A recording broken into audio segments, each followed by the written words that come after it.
7 মাসের ফুটফুটে দুটি শিশু।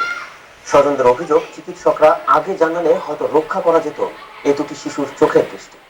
সব আশা শেষ হয়ে যাওয়ার পর অনন্য উপায়ে বাবা মা শিশু দুটিকে নিয়ে এসেছিলেন এটিএন নিউজ কার্যালয়ে।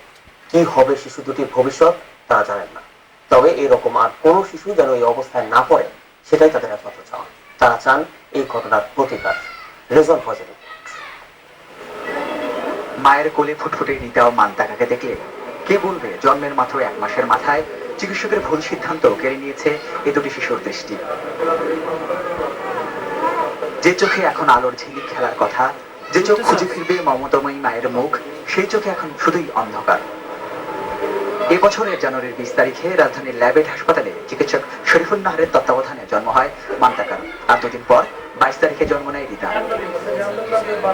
তাদের মায়েদের অভিযোগ, অগাধ বিশ্বাস নিয়ে যে চিকিৎসকের হাতে তুলে দিয়েছিলেন তাদের সন্তানের চিকিৎসার ভার, সেই চিকিৎসকের অবহেলায় এই দুটি চোখের আলো কেড়ে নিয়েছে। যে ওর চোখটা একটু ছোট লাগে কেন, একটু চোখ একটা ছোট একটা বড় লাগে। তো তখন উনি আমাকে বললো যে বাচ্চা একটা আরপি একটা টেস্ট আছে, প্রিমেচিউর বেবিদের এটা হয়, তো এই টেস্টটা আপনি করান।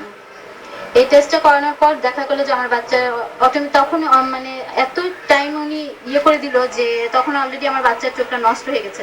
আমি বারবার বলছি যে যত ডাক্তার লাগবে বাইরে থেকে আমি আমার বাচ্চার সব ট্রিটমেন্টগুলো ওকে করার জন্য।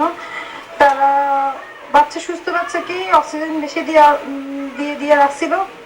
দৃষ্টিহারা এসব শিশুর স্বজনেরা প্রশ্ন তুলেছেন ডাক্তারদের কর্তব্য পরায়ণতা নিয়ে আর হাসপাতালে দায় দায়িত্ব নিয়ে। ঢাকার ল্যাবের হসপিটাল দেখার পরও কেন আমার বাচ্চার এই সমস্যা হবে, আমি আজ কেনই ভুগতে হই, সারা জীবনের জন্য আমার বাচ্চা অন্ধ হয়ে যাবে কেন?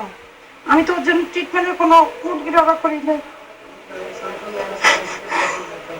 আমি যাই বেগম শরীফুন নাহারের দৃষ্টান্ত কোনো শাস্তি হোক, আজ যেন কোনো বাচ্চা এরকম না হোক। 2 ঘন্টার মতো বসে থাকতাম, বাচ্চাকে একটা ডাক্তার ডিউটি ডাক্তার এসে বাচ্চাটাকে একটু টাচ করে দেখতো না যে বাচ্চা কি অবস্থায় থাকতেছে। এনআইসিউর মধ্যে একটা কম্পিউটার আছে, ওখানে ওরা গেম খেলে। তবে ল্যাবেট হাসপাতালের চিকিৎসক শরীফুন নাহারের সঙ্গে টেলিফোনে যোগাযোগ করা হলে তিনি এইসব অভিযোগ অস্বীকার করেন। প্রিম্যাচিউর বাচ্চার চোখের সমস্যা কেন বা ব্রেইনের সমস্যা হতে পারে। এসব বাচ্চা প্রতিবন্ধী হয়, কানে শুনতে পায় না, অনেক সময় চোখে দেখতে পায় না, চোখ ড্যামেজ হয়, তো এই ধরনের সমস্যা হতেই পারে। ফুটফুটে এই দুটি শিশুকে কোলে নিয়ে তাদের মায়ের এখন চোখের জল ফেলছেন।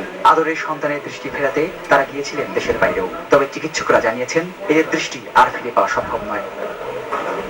এটা আমার প্রশ্ন বেগম শরীফুন নাহার এবং ল্যাবেটের কাছে, কেন তারা এনআইসিইউ কে যথাযথ উপযুক্তভাবে সেট করেন নাই, এবং এই অপদার্থ শরীফুন নাহারকে যার সার্টিফিকেট আমি ক্যান্সেল করার জন্য আহ্বান জানাচ্ছি। স্বজনদের প্রশ্ন, শিশু দুটির মায়াময় পৃথিবীর আলো দেখতে না পারার দায় নেবে কে? কেন চোখের আলো ভালো করে ফোটার আগেই সব অন্ধকার হয়ে গেল? আর কত শিশুকে এরকম দায় বলতে হবে সেটাও হয়তো জানে না কেউই। Rezwan Foyez, ATN news, Dhaka.